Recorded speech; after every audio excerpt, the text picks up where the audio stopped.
But కాంగ్రెస్కి ఇది ఖచ్చితంగా కనపడని దెబ్బ, అతిపెద్ద దెబ్బ తగిలింది ఎవరికంటే కాంగ్రెస్ పార్టీకి. సార్ సార్ మార్గదర్శికి సుప్రీం షాక్ ఆస్తులు చెప్తారు కమ్యూనిస్టులకి. ఓకే, ఎలక్షన్ మార్గదర్శి అంటే ఎన్నికల మధ్యలో ఇది చర్చ అయినప్పటికీ కూడా మార్గదర్శి మీద సుప్రీంకోర్టు నిన్న ఒక ముఖ్యమైన తీర్పు ఇచ్చింది. ఉండవల్లి అరుణ్ కుమార్ మాజీ ఎంపీ, ఆయన ముందు నుంచి ఈ విషయంలో పోట్లాడుతూ ఉన్నారు కదా. తెలంగాణ హైకోర్టులో ఒక తీర్పు వచ్చింది. ఏమని అంటే వీళ్ళు వాదించారు, రామోజీరావు గారు కదా అధినేత, ఇప్పుడు మీ ఫిర్యాదులు విమర్శలన్నీ రామోజీరావు మీద కదా ఆరోపణలు, రామోజీరావు గారు ఇప్పుడు లేరు, చనిపోయారు, కాబట్టి రామోజీరావు గారు ఉన్నప్పుడు పెట్టిన కేసులు చెల్లవు అని తెలంగాణ హైకోర్టులో వాళ్ళు వాదించి అనుకూలమైన ఇది తెచ్చుకున్నారు. దీన్ని ఉండవల్లి సవాల్ చేస్తే సుప్రీంకోర్టు ఈయన వాదనను స్వీకరించింది. విచారణ నిజమే, ఒక సంస్థ అనేది ఉన్నప్పుడు, పని చేస్తున్నప్పుడు, దాని ఆస్తులు పాస్తులు లావాదేవీలు అన్నీ అలాగే ఉన్నప్పుడు కేవలం ఒక వ్యక్తి, దానికి అధినేతగా ఉన్న వ్యక్తి లేరు కాబట్టి ఆ కేసే ఉండకుండా పోతుంది అంటే అది కుదరదు. అలా అయితే మీకు సంబంధం లేదని చెప్పండి, అప్పుడు ఆ పేరుతో ఉన్నటువంటి ఆస్తుపాస్తులు అవన్నీ తీసుకొని వాటిని వేలం వేసేసి ఇవ్వాల్సిన వాళ్ళకి ఇచ్చేస్తారు.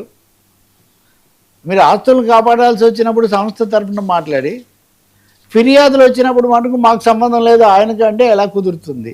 సో ఇది ఒక ముఖ్యమైన లీగల్ పాయింట్. దీని మీద చాలా వాదనలు కూడా జరిగాయి. భవిష్యత్తులో ఏమవుతుందో తెలియదు. కానీ ముఖ్యమైన అంశం ఏమంటే రామోజీరావు గారు చనిపోయినప్పటికీ, ఇప్పుడు ఆయన లేకపోయినప్పటికీ కూడా మార్గదర్శి మీద గతంలో చట్ట విరుద్ధంగా మీరు 2000 కోట్ల పైన డిపాజిట్లు సేకరించి ఇతర ప్రయోజనాలకు మళ్లించారు అన్న కేసు నిలుస్తుంది. దాని మీద చర్య మీరు తీసుకోవాల్సి ఉంటుంది. అలాగే వాళ్ళకి సంబంధించిన చెల్లింపులు అవన్నీ మీరు చేయాల్సి ఉంటుంది. ఈ వాదన అక్కడ వాళ్ళు బలంగా చేస్తే న్యాయమూర్తులు కూడా నిజమే, మీరు ఒప్పుకోండి, మాకు సంబంధం లేదు, ఆస్తులు పాస్తులు ఇచ్చేస్తామని జప్తు చేసుకోండి అంటే చేసుకుంటారు. కాదు ఇవి మావి, ఇది ఒక మార్గదర్శిగా కాదు, చాలా వాటికి వర్తిస్తుంది. ఎందుకంటే అంతా అయిపోతుంది అనే ఒక వాదన ఉండదు అని. ఇంకా మార్గదర్శి వెరీ ఎక్స్ప్లోజివ్ ఇష్యూ కదా రాజకీయంగా, తెలుగు రాష్ట్రాల్లో అది చాలా ముఖ్యమైన అంశం.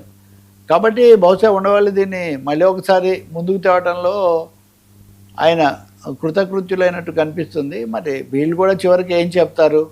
ఒక వాదన ఎక్కువ మంది చేసేది అంటే డిపాజిటర్ల నుంచి ఫిర్యాదు లేనప్పుడు మీరు ఎందుకు చేస్తారని. కానీ చట్టవిరుద్ధంగా తప్పైనప్పుడు దానికి చర్య తీసుకోవాలి కదా, ఏదో సంజాయిషి ఉండాలి కదా. దీని అంతా మాఫీ చేసేద్దామంటే ఎలా కుదురుతుంది? కుదరదు అని సుప్రీంకోర్టు కూడా చెప్తూ ఉంది. ఈ వార్త కొన్నిట్లో బాగా వచ్చింది, కొన్నిట్లో రాలేదు. కానీ వచ్చినా రాకపోయినా ఈ ఫండమెంటల్ ప్రిన్సిపల్, ఈ ప్రాథమిక సూత్రాన్ని కోర్టు చెప్పిందని మటుకు గమనించాల్సి ఉంటుంది. సార్ కమ్యూనిస్టులు కథమా, బెంగాల్లో ఏమైంది? China, Russia